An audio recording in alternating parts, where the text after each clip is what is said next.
आगामी लोकसभा आणि विधानसभा निवडणुकीचे पडघम वाजू लागले आहेत. आपण बघतो त्या ठिकाणी महायुती असो, महाविकास आघाडी असो, इतर पक्ष असो, विविध पक्ष आपापल्या परीने काम करत आहेत. चिपळूण संगमेश्वर विधानसभा मतदारसंघाचे आमदार शेखर निकम हे झपाट्याने काम करत दिसून येते. मग तिवडेचं धरण असो, बेरोज धरण असो, आज आपण त्याच्याशी बातचीत करतोय. सर स्वागत. नमस्कार. नमस्ते.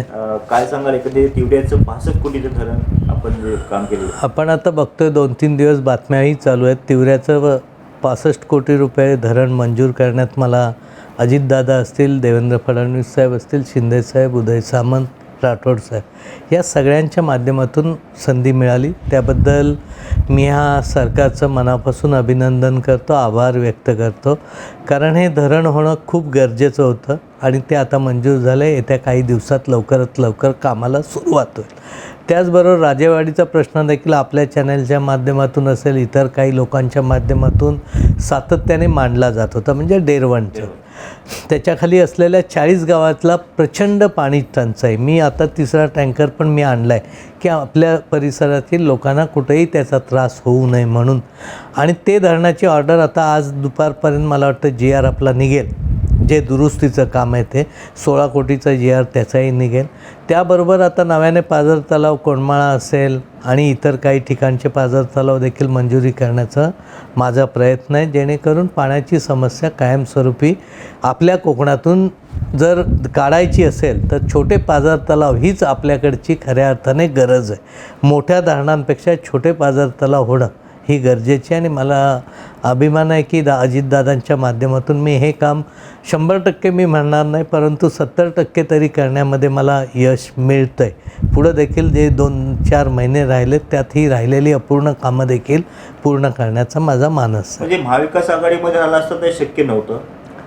नाही, असं काही नसतं. शेवटी तुम्ही किती पाठपुरावा करता, कारण महाविकास आघाडीमध्ये पण दादांचं नेतृत्वच होतं आणि इथेही अजितदादा उपमुख्यमंत्री असल्यामुळे इतरांपेक्षा थोडंसं मला सोपं जातं. परवाशी आमदार भास्कर जाधव असे म्हणाले की महाविकास आघाडीमध्ये असताना त्यांनी प्रश्न उपस्थित केला की जी काही कामं केली गेली ती महाविकास आघाडीमध्ये केली. शेखर निकमने समोर यावं आणि सांगावं. नाही, माझी कधी तयारी आहे सांगण्याचं, आणि हे काय काम करून त्याचा हे पिटवायची काय मला गरज पण नाही. मी महाविकास आघाडीत असतानाही आदरणीय अजितदादांनी मला भरपूर कामं माझी मंजूर करून दिली.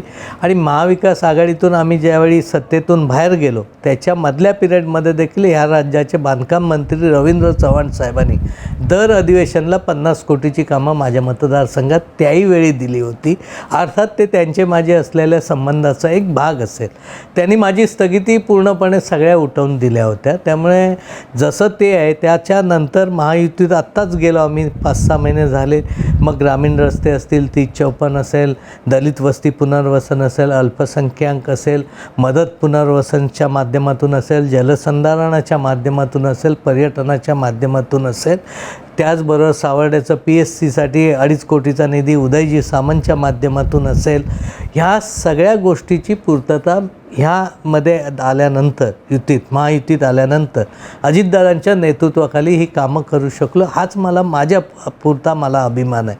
आज माझं सावर्ड्याचं पाझर तलाव 85 कोटी रुपयाचं जेव्हा मंजूर होतं आहे त्यावेळी माझा जो शब्द होता तो मी तिथं पाळण्यापर्यंत यशस्वी झालो.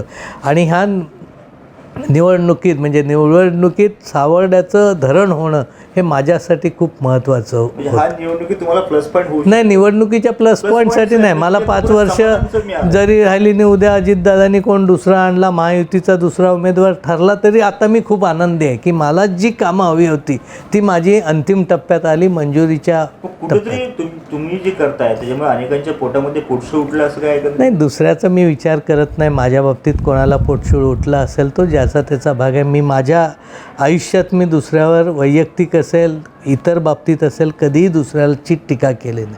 तो वाईट आहे म्हणून मी चांगला आहे असं मी कधीही म्हणत नाही. मला आपल्या पद्धतीने काम करत राहायचं आहे. लोक शेवटी निवडणुकात काय हे काम केलं म्हणजे निवडणुका सोप्या जातात अशातला भाग नसतो. ते त्या वेळच्या परिस्थितीनुरूप गणितं असतात. त्या पद्धतीने माझ्यावर विश्वास पूर्णपणे आहे. गेले 15 वर्ष मी लोकांशी समरस होऊन, लोकांची एकदिलजिनसीपणे कोणालाही न फसवता मी काम केलेलं आहे.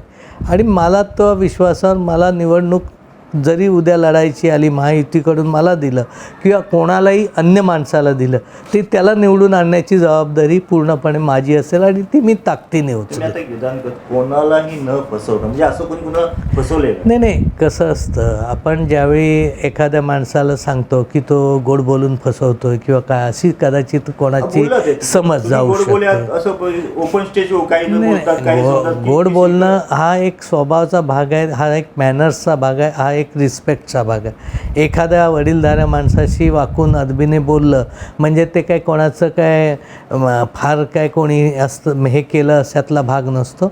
आपला समोरच्याला रिस्पेक्ट देण्याची माझी पद्धत आहे. कोणी असो, जो व्यक्ती येईल आपल्याकडे त्याच्याशी चांगलं बोललं पाहिजे, त्याच्याशी नीट एखादं काम होणार नसेल ते समजून सांगितलं पाहिजे. जे खरं आहे, गोड बोलणारा माणूस खरं पण बोलत असतो. त्यामुळे मी एवढंच तुम्हाला छातीटोक सांगू शकतो, मी जरी सगळ्यांशी चांगला बोलत असलो तर मी 100% खरं बोलून कोणालाही न फसवण्याचं काम माझ्या आयुष्यात नाही. त्यांच्या बाबतीत मला काय बोलायची इच्छा कोणाच्याही बाबतीत नाही.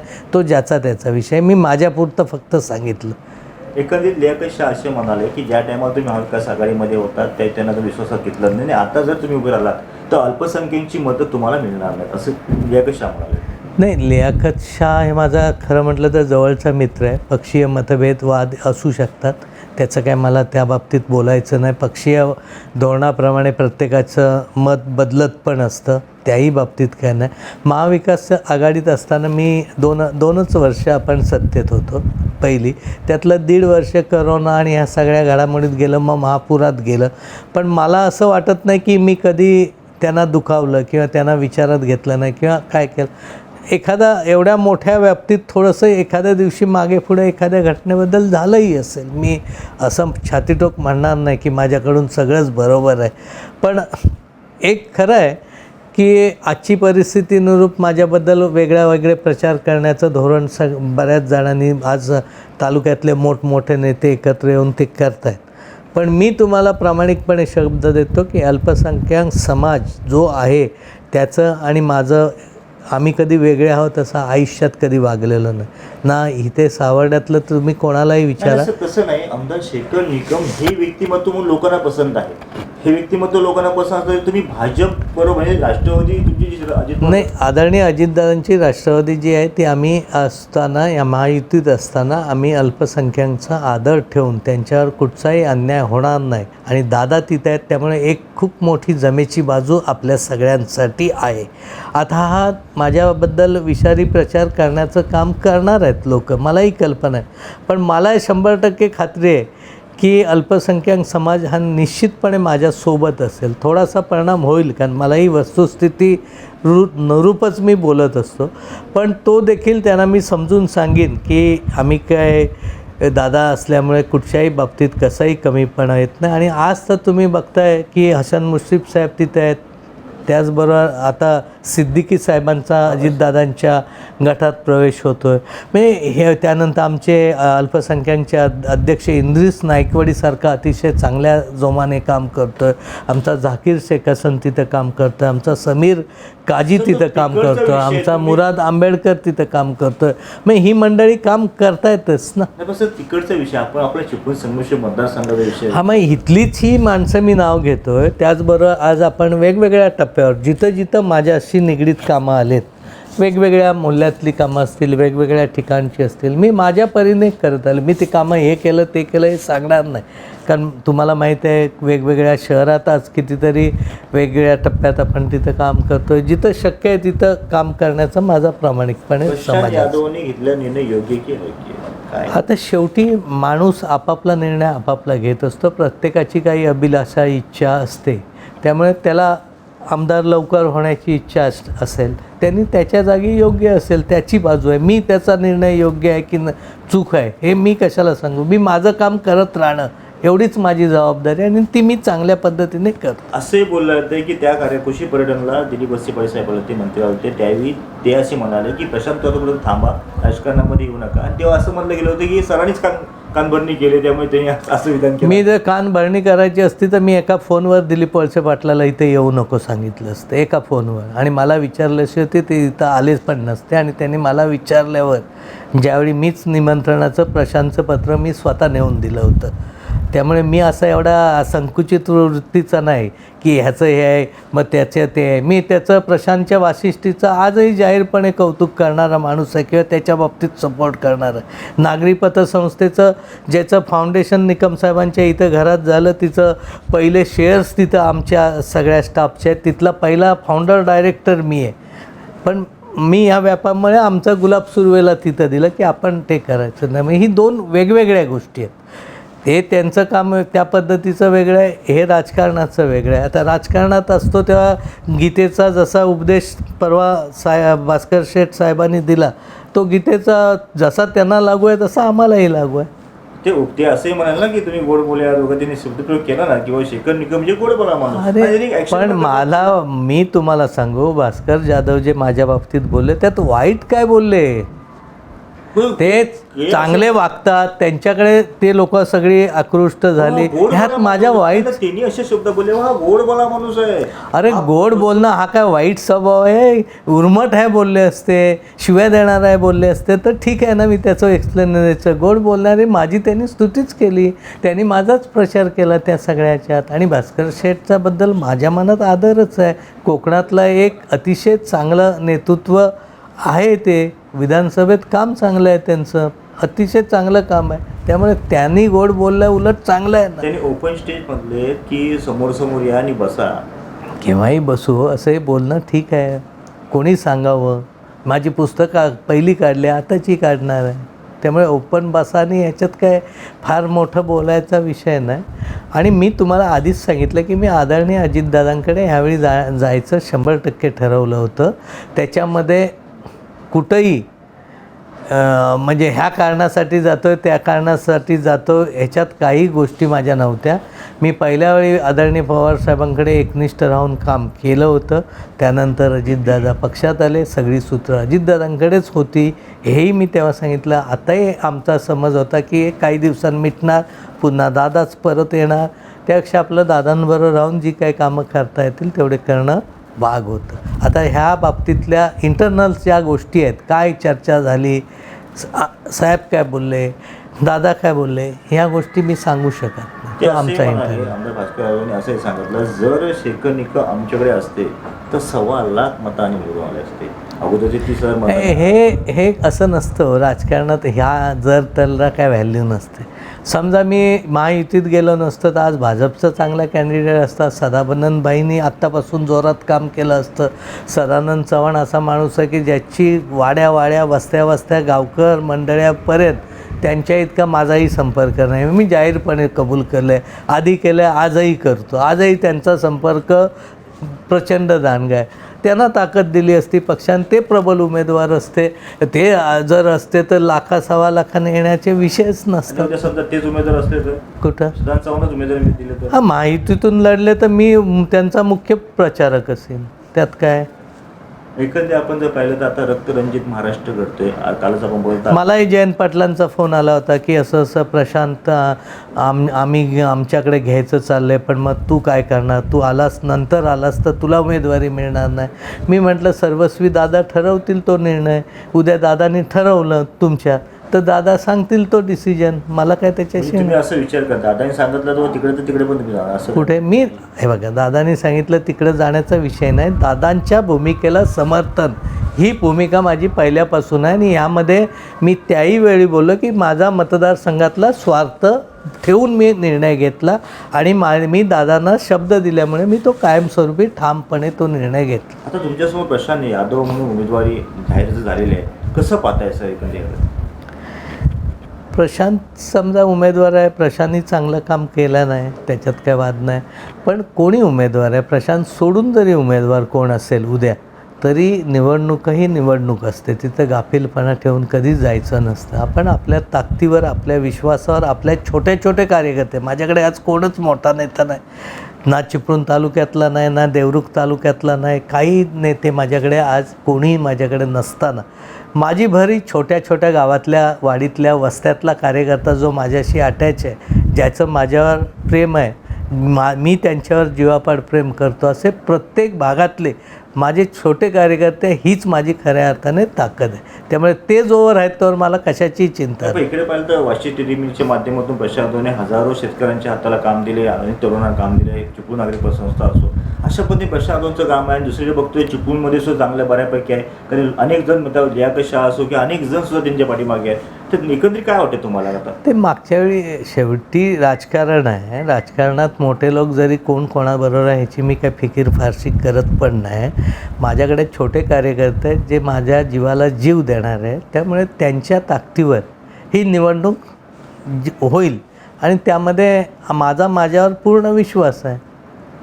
एकंदरीत आपण जर पाहिलं तर रक्तरंजित महाराष्ट्र म्हणून आता बघितलं जाते, कारण कालच अभिषेक घोसाळकर यांच्यावरती जो हे गोळीबारचा प्रकार घडलेला आहे आणि कुठंतरी आता हे सगळं सुरू झालं आहे. म्हणजे आपण जर आमदार गणपत गायकवाड असो की आता अभिषेक घोसाळकर असो, काय सर नेमकं काय ही बघायचं? परिस्थिती थोडीशी मनाला खंत देणारे, विशेषतः राजकीय क्षेत्रात काम करत असताना ती का होते ह्याचाही विचार करणं गरजेचं आहे. ह्यामध्ये प्रामुख्याने राजकारणात देखील प्रचंड आलेला पैसा, जमिनीबाबतची असलेला खूप मोठा प्रत्येकाच्या मनातला आकस, वैयक्तिक हेवेदावे, एकमेकाबद्दलची मनातली कटुता, ही एवढी खऱ्या टोकाला जायला नको आहे. आज मी राजकारणात आहे, माझ्याकडे साधा पोलीस पण नाही, मी कुठेही कसाही फिरतो, काय करायचं असेल, किती लोकांचा मॉब किती तापला असलं ते मी जातो, बोलतो, चर्चा करतो.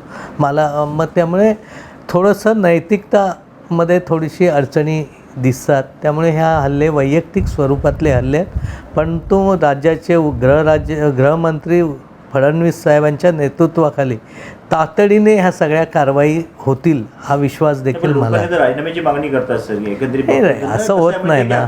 आता मी इथे शिक्षण संस्था चालवतो आहे, जर माझ्या कुठच्या तरी शाळेतल्या शिक्षकाने एखादं काय घटना झाली, ती घडल्यानंतर मी ॲक्शन नाही घेतली तर माझ्यावर तुम्ही राजीनामा द्या. दुसरी घटना आहे आता ह्या सुद्धा त्यांच्या वैयक्तिक काही व्यवहार आणि ह्याच्यावरनं पण झालेल्या गोष्टी आहेत ना, त्यामुळे आपण त्याच्यात कसं काय बोलणार.